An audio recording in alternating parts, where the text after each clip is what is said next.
Gotta talk fast. Gotta talk fast. Gotta talk faster, faster, faster. Gotta talk fast. Oh my God. I only saw one word. I know exactly where this is going. Welcome to an oral review of Archie Comics' Sonic the Hedgehog, where we acknowledge the fucked up story of Sodom and Gomorrah. Right? Gomorrah. Is there not an AH at the end? There is. Okay. But I thought it was a silent AH. In it, the sinful cities of Sodom and Gomorrah are pegged for demolition by the Heaven CEO, but he makes a bet with Abraham to see if they can find enough good people to spare the cities. The number starts at 50, but Abraham negotiates it down to 10 like the good union boss that he is. God sends out plainclothes angel cops to survey the town, but are harassed by angry Antifa mobs. This dude named Lot shelters the angels and tries to make a deal with the Antifa mob by offering up his 2 virgin daughters to, and this is real, do to them as you please. The Antifa mob is naturally weirded out by this and just asks for the angel cops again. The angel cops, pleased by Lot being a total cuck, flashbangs the mob and escapes. Later, the cops tell Lot to get out while the Heaven CEO aggressively redevelops the city, justifying it by saying everyone in the city was gay, derogatory, and deserved it. And that is how the 2003 case Lawrence v. Texas reached the Supreme Court, making butt stuff a protected right. I'm Nick, and except for this intro, I wrote the script. And I'm Dominic, and except for this very long Bible intro, I haven't read any of the script. I'm not going to say what we're reading today. I have questions about the Bible, I guess. So, wait. That is fairly accurate, actually. Yeah, no, for sure. So, obviously, I didn't know all this. So, these mobs of people... Well, first of all, he only had to find 10 good people. So he couldn't find that because everyone was butt fucking? In the Bible... So, first of all, they were not butt fucking. That's America, baby. We just decided they were. Well, also probably just Christianity. But anyway, the original Bible verse, it's just like a whole paragraph of Abraham going, what about 45 people? Okay, God's like, okay, 45. How about 30 people? Okay, 30. So it starts at 50, and then it negotiates it down to 10. And the story goes that they couldn't even find 10 people. It's just Lot, his 2 daughters, and his wife, who turns to the pillar of salt. Yeah. So...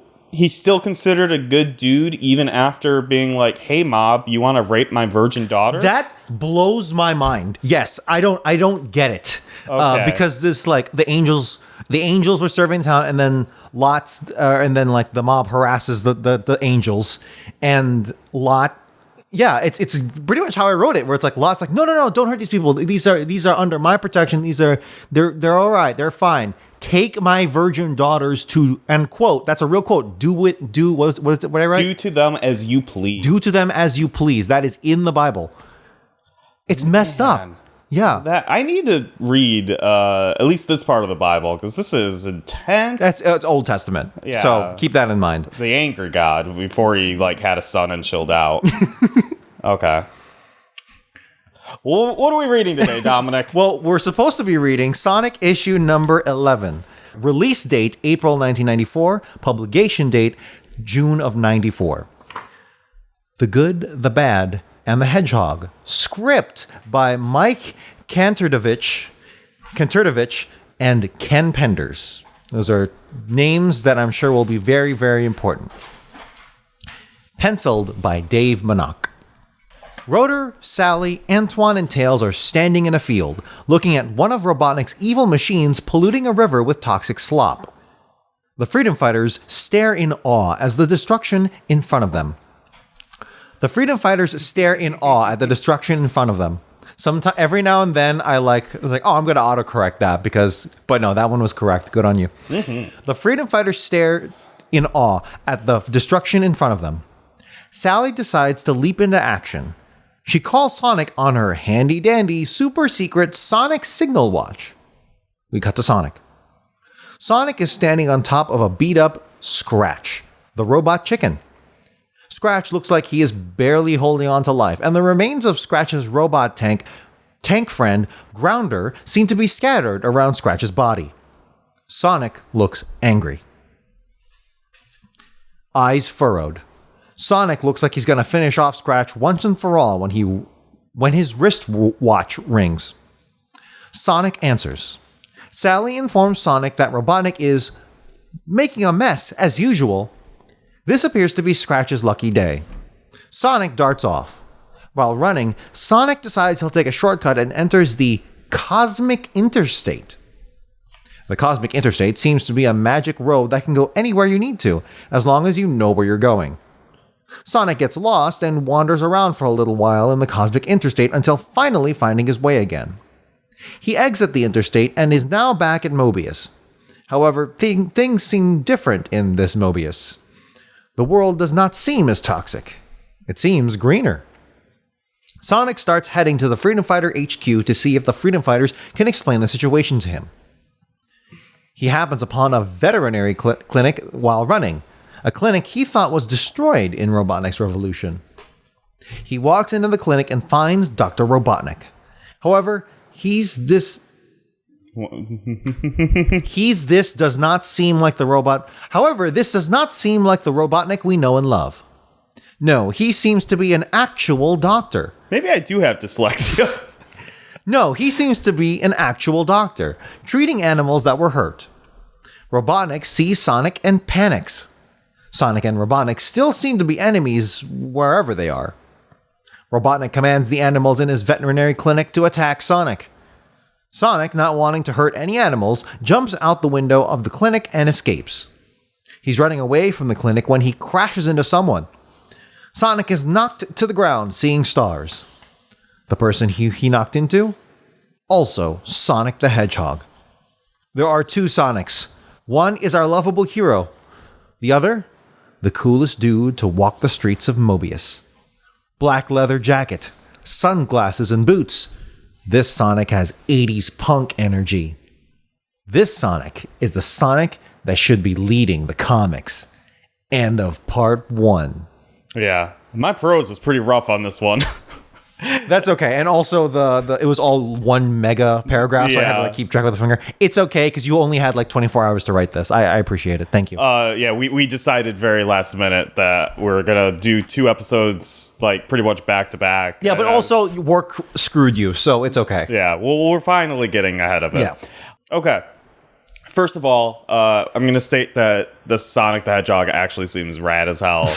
We'll get more into it in the next part, but the thing that really bothered me about this comic, Sonic can literally just run around the world in half a second. Yeah, he's faster than light, established. Yeah, so why is he going on this really weird cosmic interstate for a shortcut to go to down the street from where he's at? Even if it's around the world. It doesn't matter because he's the fastest thing alive and can get there pretty darn quickly. Yeah. I don't know why he's just taking chances going on this interstate thing. That's the thing I've noticed about speedsters in various comic books is that they tend to offset their probably the most powerful thing, power, is that they'll have a personality trait that heavily counters that. Rarely are they disciplined, tactical, smart speedsters. They're usually ADHD riddled, or they're very childish and impatient. Of course, impatient.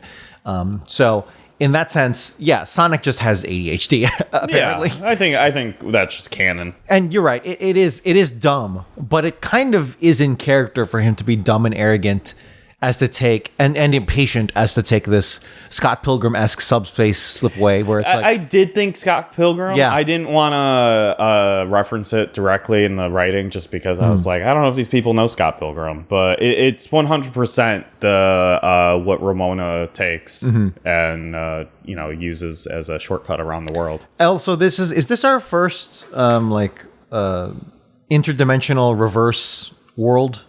No. Story? Cal and Al, man.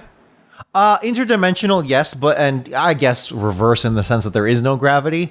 But this is it looks like it's alluding to the swap. I mean, this everyone just seems like a parallel universe. Parallel universe where everything is just swapped over. So interesting that for these new writers, that's their first take on it. Let's just mess everything up. Yeah. Well, it's also what I'll say is this is probably like one of the better comics so far. You think so? In so? terms of like story, it's like it's fun and interesting, and they're like trying to do something. Okay. You didn't think that? I didn't think that, and I, of course, disclaimer: we do read the whole comic before going into this, preferably. At least Nick does. But for me, I didn't think so because it's only issue 11. Mm-hmm. Issue 11, but it's not. It's still it's like already going off into these directions that don't seem very typical. How do I say that? You don't think this cool ass Sonic is ever going to come back? Oh, I think this cool ass Sonic will come back in some way or another. Okay. Just based off of kind of what we've been spoiled in the Sonic universe. I haven't been spoiled on that. Are you sure about that? You seem like you're spoiling it for me now. For the record, I was spoiled in like the early 2000s, but in general, it's a cool looking Sonic. Honestly, it's a very try hard cool Sonic where it's like, did you ever play the third Crash Bandicoot game? It was Crash Bandicoot Warped. And and on the cover it was Crash Bandicoot on a motorcycle, like a chopper motorcycle. Yeah, it was great. And he's got like the leather jacket and sunglasses. Yeah. Are you trying to say my boy Crash was try hard in that? I think you're trying hard to find faults with cool guys because you're not them and you're jealous. I don't think I'm jealous. It's first of all, I just hate motorcycles in general. But in terms of it kind of works for Crash Bandicoot because Crash Bandicoot What if I was smoking on that motorcycle? Okay, well, instant, I would want to fuck you. But, of course. But in terms of Crash Bandicoot, it kind of works because he's just a ridiculous character to begin with. And it's like, okay, this is dumb, but in a good way. With Sonic, I don't think you need to go in that direction. I think you're fine. Now, in terms of the story, that's whatever. But if we're trying to have like if you're arguing that this should be how Sonic should be, rad as hell? Rad as hell? I don't think so. Okay. No. Well. Because Sonic always, it kind of betrays his dark side. Okay. Are you saying like aesthetically? He should always be wearing sunglasses. Always be wearing sunglasses and it just makes sense. Leather jacket. He's always running at the speed of sound. All that wind is going into his eyes. He should be wearing sunglasses. He should be wearing goggles at that point. Well, yeah, exactly. This should be wearing rec specs. This cool Sonic makes he's just smarter and cooler. Yeah, you think so? Oh yeah. No. Even though we're about to find out how he really is. Yeah, I mean, I would still follow this guy, that our lame dude. He's so mean. As we will find out. The Good, the Bad, and the Hedgehog, Part 2. Our lame Sonic, and you have lame capitalized, our lame Sonic and cool Sonic, also capitalized, start running around each other in circles, trying to figure out where each other came from.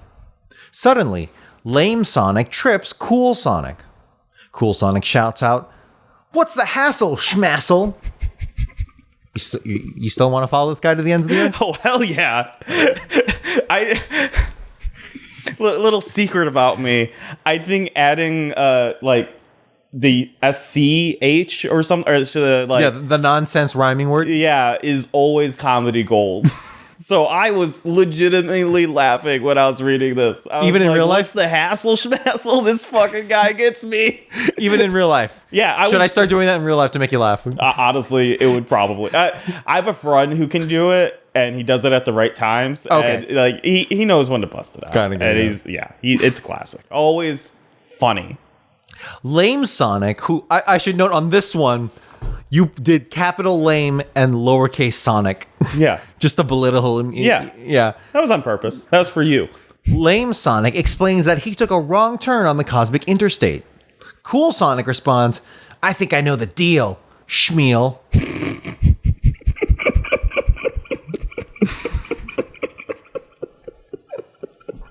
Okay, once is whatever. Two. Twice is too much in literally his second sentence ever. That's too much. That's how I knew he was fucking cool, man. I was like the fact that he's just busting out Deal Schmeal and Hassel Smashel like right off the bat. I was like, yeah, this guy, this is my Sonic. Cool Sonic busts out a map of the Cosmic Interstate and shows that if you cross an imaginary line on the map, you can go from a good universe to a bad universe. Lame Sonic has found himself in the reverse universe, where the freedom fighters fight against freedom. Here we have a picture of the evil, cool freedom fighters. I'm gonna interrupt here. What I love about this is that Cool Sonic immediately knows what happened. He's like, he understands the interstate, understands how Lame Sonic fucked up, and then on top of it, acknowledges immediately that he's a bad guy and his team is bad guys. And he's just like, I'm just evil. This is what I do, man. It's somewhat reasonable. So in the last part, the immediately previous part, Sonic just busted out Cosmic Interstate out of nowhere. Like, he knew about that ahead of time. He's taken it before, it sounds like. Yeah. He was just assumed that everyone knows what that is. So it's not impossible to infer. I'm kind of running defense here. It's not impossible to infer that Cool Sonic here also has a Cosmic Interstate, has to have a Cosmic Interstate, and also knows what that is and has used it before. And it's also possible that he knew right away, looking at the other Sonic, that, all right, well, it's probably reverse. So if Robotnik's good in this universe and we're kind of bad, then that must mean this Sonic's good and the Robotnik's bad. So I can see how he got there. But it is really funny right away. To be fair, though, it's very good for the audience. Because for sure. This is a very template story that's been done a billion times to death, especially nowadays in the Marvel, the MCU. I'm actually really glad that they just skipped the part where it's like 10 pages of them like, what's happening? I've never seen this before. Yeah, exactly. No, like, I'm evil, dude. Like, we get it. Right away, we get it. All right, here we go. Tell us about the evil freedom fighters. Here we have a picture of the evil, cool freedom fighters. Antoine, boots, black leather jacket, chain for a weapon, and an eye patch. Sally, red leather jacket, boots, and a whip for a weapon. Boomer, black leather jacket, yellow cap, scar on his face, and a spiked bat for a weapon. Tails, gray suit, red gloves, red boots, and a stick. Yeah, it's literally, he just has a stick. Makes him look more whimsical than anything. Yeah, he doesn't fit. It makes no sense. He should have been holding a pipe. Yeah, honest. I wonder if he was originally, and they're like, that's too violent. And they're like, well, let's quickly just put in a stick or something, I guess. Well, I was going to argue that, well, they have a bat with nails in it, but no, actually, Boomer, what Rotor actually has is that he has a club with spikes on it. That's a club. That's not a bat. Yeah, that's true. That is a club. If only because the spikes are triangle, conal shaped and not gray and straight. So, yeah, but I do like how Sally's wearing the, like, Michael Jackson. Yep. A leather jacket. She looks good, actually. Yeah, no, she's hot. She's hot. No, not even that. Just like aesthetically, like because her hair does have like a mohawk look to it. Yeah, that doesn't change. That hasn't changed. How do we feel about Antoine with the eye patch? We fine. Okay. He can't pull off cool. You think he's still the lamest one of them all? Yeah. Well, he's still wearing the toupee on top. Yeah. Tails has real Nazi energy. I don't know how to describe it. No, he does. No, because of the gray, like, Vermont looking thing. Yeah. He does. Well, to be fair, I mean, if they're fighting against freedom, that totally works. Fascist. So we're mid-story? A rebel group who fight against freedom. So, like, every rebel group that we funded in the 80s. Yeah. And here, Cool Sonic explains that Robotnik is the hero of Metropolis. Cool Sonic hates that, and states that he plans on destroying his vet clinic soon. Lame Sonic and Cool Sonic start fighting, chasing each other around the world multiple times. Sonic realizes that he needs to formulate a plan. He runs into the vet clinic, scares Robotnik. Robotnik commands his animal friends to attack Lame Sonic. Lame Sonic quickly disappears and Cool Sonic runs in. All the animals that Robotnik commanded are now attacking Cool Sonic. Robotnik has won. Cool Sonic has been defeated and put into a birdcage. Lame Sonic explains the situation to Robotnik and the interstate highway and that cosmic highway, and that Sonic is actually a good guy where he is from. Robotnik gives Lame Sonic a parting gift. A cleaning vacuum that will suck up all the sludge that our Robotnik is putting into a river and clean it. Sonic takes the device and runs back through the cosmic interstate. He pops out near the Freedom Fighters and immediately starts slurping up the goop with his device. Our Robotnik realizes he's lost and flies off into the sunset. Sally, filled with joy, kisses Sonic on the cheek, stating, "You're one of a kind." If only she knew. End of part 2. Yeah, I think this one's a fun one. I had a good time with it. I mean, logically, I have problems with it. Mainly just like, why is he? I mean, we already discussed why I was like annoyed with it. Yeah. So I follow along when you're reading this, just to see if there's like things I might have like skipped over or missed that I want to bring back. Yeah. I missed the fact that they show evil Sonic's foot when he's trapped in that birdcage. Oh, you're right. Oh, and yeah, Oh. that is. It looks like an arm. Truthfully, with like how it's very flat. Yeah, and his toes look like fingers. Well, to be fair, he's also messed up, so he could have been injured. You think that's his broken foot? Yeah, probably. Also, I didn't realize how high cut those boots were. Those are high cut boots. Oh yeah, they are high Those are kinky boots. You know what this proves? That Sonic doesn't get his speed from his shoes. I mean, we knew that. Did we? Yes. Like 100%? Yeah, I think we knew that. Okay. Well, now we've got proof. We've got proof, sure. Because this Sonic was wearing boots and was keeping up with Sonic. I will say, aesthetically, one aesthetic thing that is cool is that this cool Sonic, because he has black and blue boots, when he runs, when he does the spinny thing with his feet, it's a blue swirl, not a red swirl. Yeah, that looks good. That looks good. That's a very like electric kind of blue. I know we can't have Sonic smoking, but this Sonic should have been smoking. He should have been smoking, or 1,000%. Sucking on a lollipop. That would have been a good compromise. Yeah. This Sonic should have been 100% sucking on a lollipop the entire time. Yeah. I'm just really and this isn't necessarily the comic's fault, but I'm very tired of like reverse stories.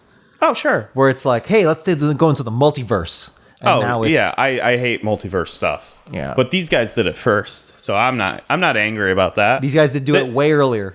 You're angry at these guys for being trailblazers. On top of that, I don't know, it's just interesting. I do wonder if the writers, Penders and Kenturtovich, if they like inherited that story and they just had to write it. I don't think so. No, you think this is them? 100%? I think this is 100% them. I think they pitched the story and they got it made. I would think you'd want to do a normal one first and not do like a whole... normal doesn't mean uninteresting or engaging, but it's like a whole, like, let's do a reverse story. Okay. The only reason why I'm not happy with this is only because this comic comes like immediately after like the evil robot Sonic. That was that last issue? It was like 2 or 3 issues ago. Yeah. Very close. Very close. It's too close where I'm like, you literally just did a like comic that was pretty much this. Not as cool, obviously. And they acknowledge it with like an asterisk, like, where have we seen this before? Yeah. But it's still, it's still very close. It's too close. So you just weren't a fan of this one? I honestly, if you just, because this could literally go anywhere in the plot, in the timeline. Yeah. So just do it, 5 issues from now, and I would have probably, personally, I would have had a warmer reception to it. But that's, again, as a self-contained story, it's all right. It's all right. Yeah. Okay. But personally, I didn't find it too engaging. But that's okay. I also just saw Deadpool and Wolverine, which I don't think you like the Deadpool movies. Right? I think Deadpool 1 is fine-ish, and I hated Deadpool 2.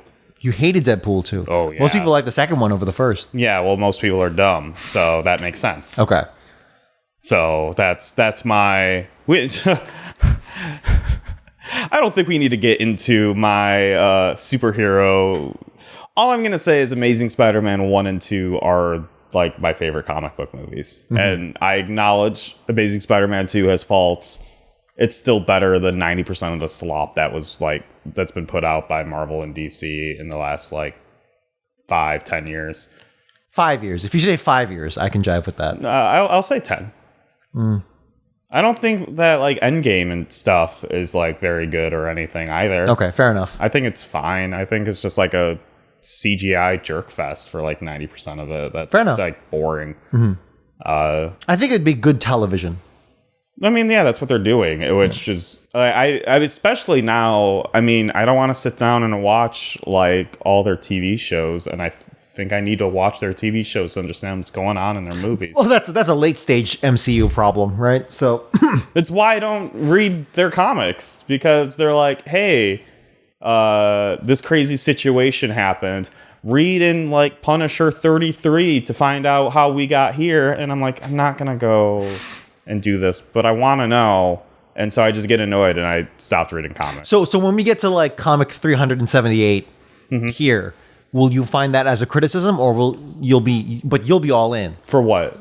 For hey, go back to comic 43 about comic 378. Well, no, that's referencing itself. I'm talking about, hey, go pick up this whole other line of comics to understand the context. You're reading Spider-Man, and then you have to go pick up Punisher. Exactly. Yeah, maybe I didn't make that clear enough. Yeah, that's the stuff I hated. Which I will say, the only comic book I've read all the way through was Ultimate Spider-Man.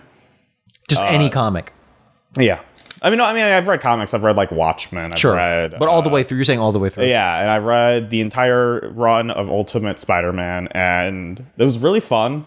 I liked it. I liked the weird takes that they had on everything. I didn't read anything else, and I refused to, because I was I just refused to read all those comics.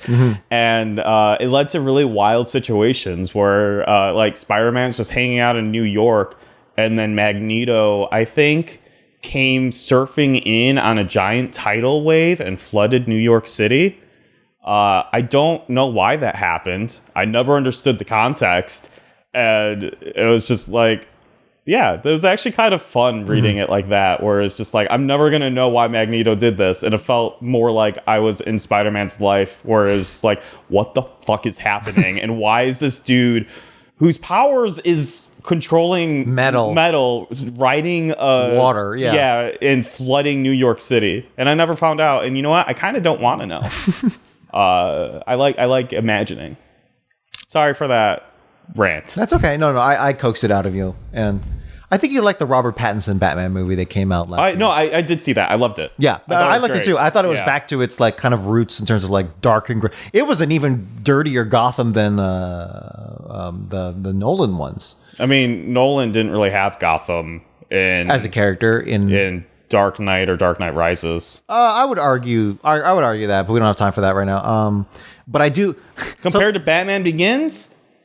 Oh, okay. Well, I mean, in Batman Begins, that was he focused on the slum part. Well, and it felt like Gotham, and in Dark Knight, it just felt like it was in Chicago.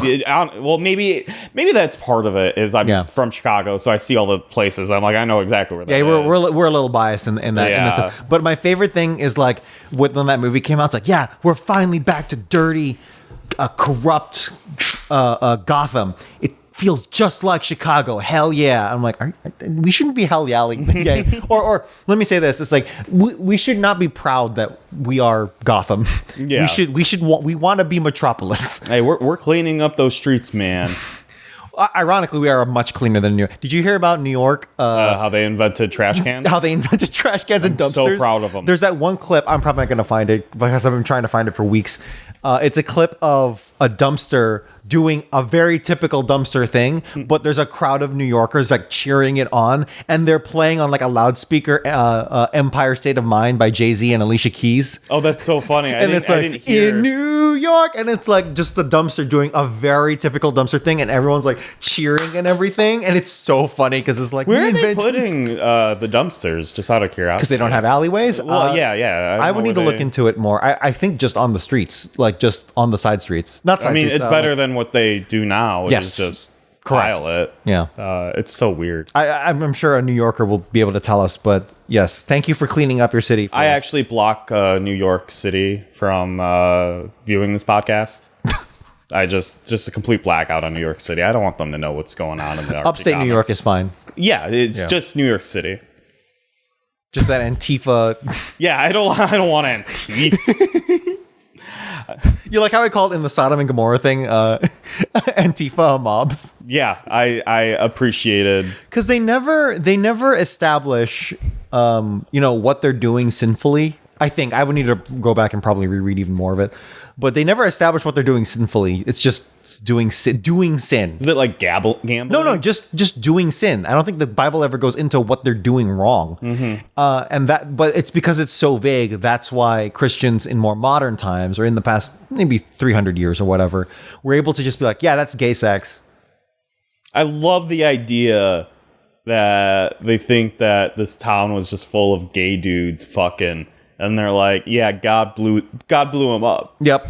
Yeah. It's just very funny to me. Did you know that Illinois was one of the very first states, the first state to outlaw sodomy as a criminal act? Yep. I actually did know that for some reason. Did you know what year they outlawed it in? No. 1962. Hell yeah. And it was the first. Yeah.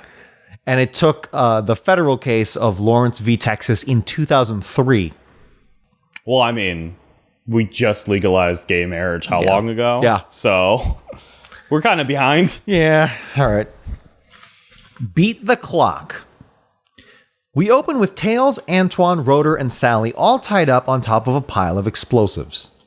Coconuts and SWATbot are standing over the freedom fighters, with Coconut saying, Sonic will get his just desserts, or my name's not Coconuts. Yeah, I don't like his voice. Correct. And neither do I, but that's... I'm going to keep on writing it in, so you're going to have to keep on doing it. I was trying to be as accurate to the TV show as possible. And you did a fantastic Yes, job. thank you. It's a bad... And it's so funny, because like two characters, Coconuts and Scratch, are just the most unbearable characters in terms of their voice, and they share so much screen time. Okay. Sally starts complaining about Robotnik, asking why Robotnik never gives up. Here we find out that this isn't Robotnik's plan, but Coconut's plan through and through. It turns out Robotnik has a ranking of all his robots. The ranking is as follows. 1. Bat Brain. 2. Grounder. 3. Scratch. 4. Crab Meat. 5. Buzz Bomber. 6. Jaws. 7. Caterkiller. 8.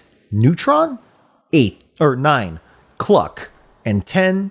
Coconuts. Coconuts is looking for a way to climb the list. It seems the list is time-based. It's a ranking of who lasted the longest against Sonic. Scratch made mincemeat out of crab meat when he deep-sixed Sonic for 16 seconds.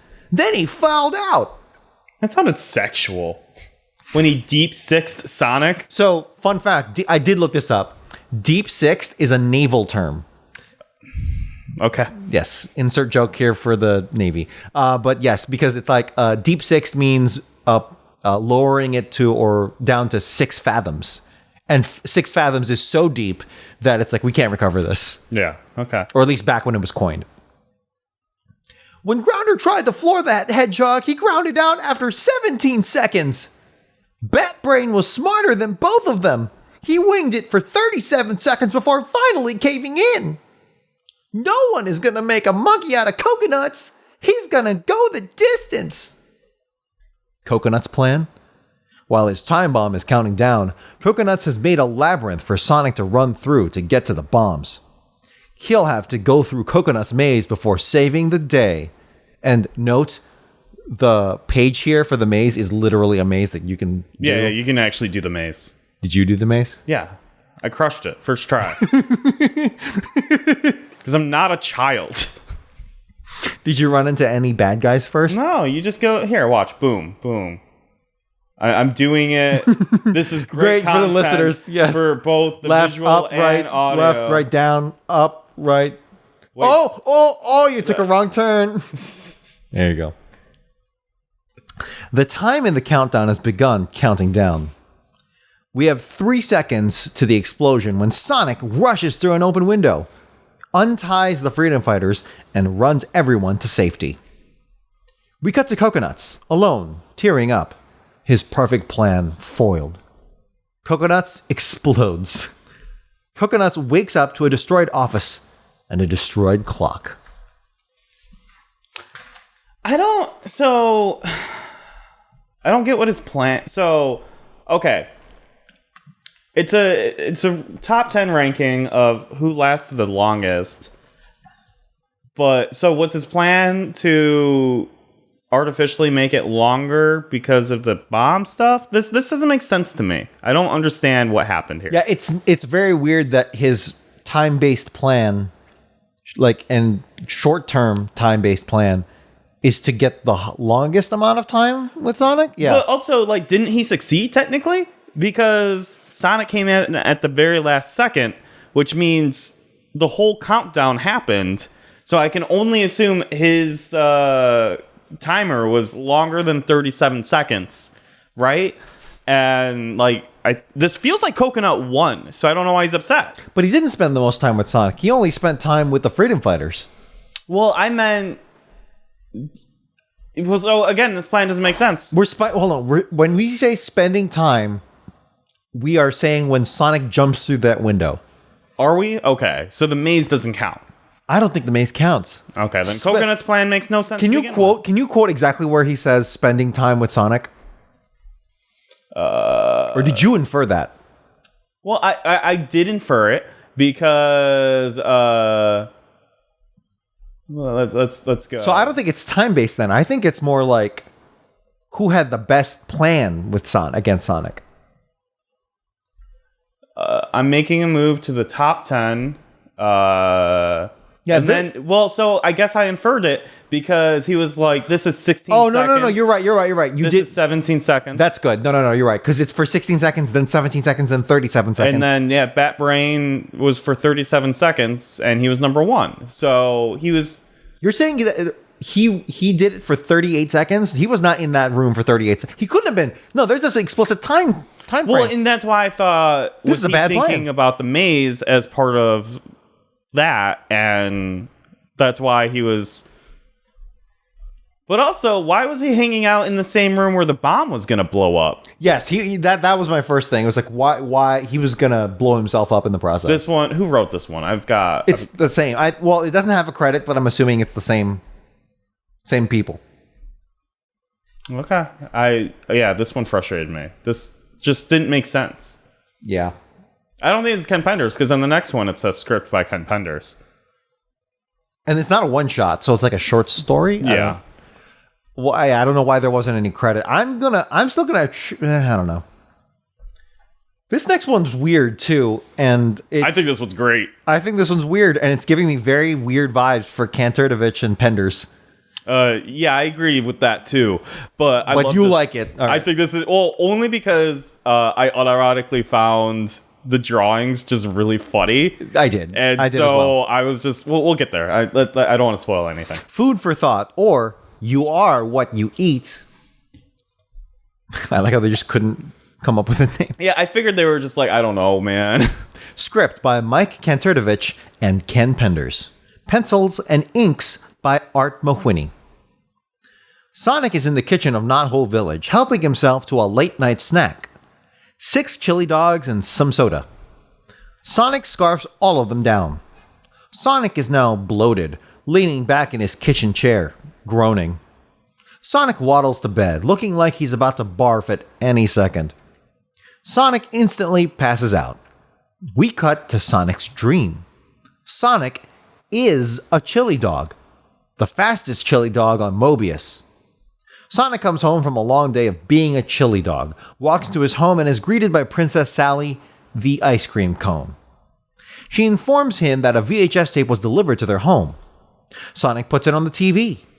We have Robotnik the cheeseburger chef getting ready to fry up some french fries on what looks to be a cooking show. Those french fries? Tails. That's right.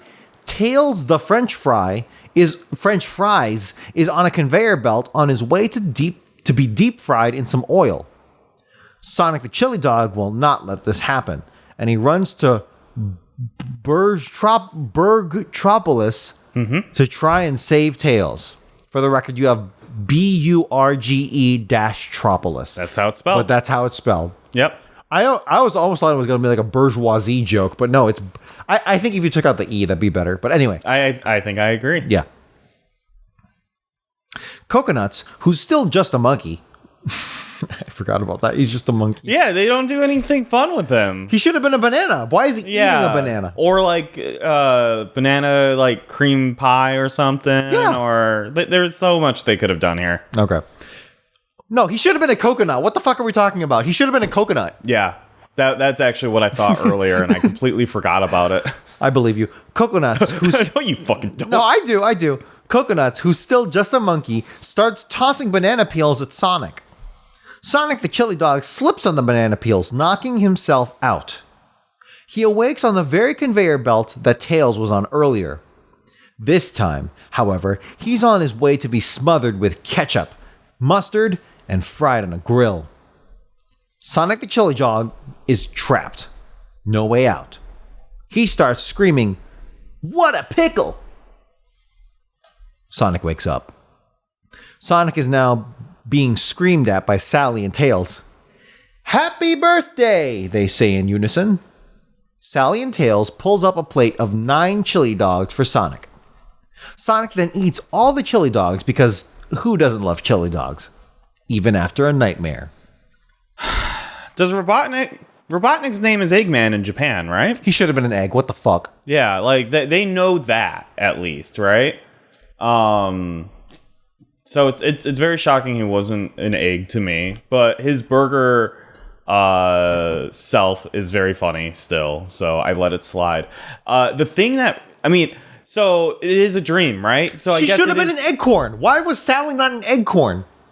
You don't eat acorns, man. You can. You can totally eat it. You can, but you don't, man. Only the park district is saying you can't. That's bullshit. Don't let the man tell you what you can and can't eat. I guess it's dream logic, so I can't complain about anything. Tails as the French fries, though, is great. Yes, very funny. Fan-fucking-tastic.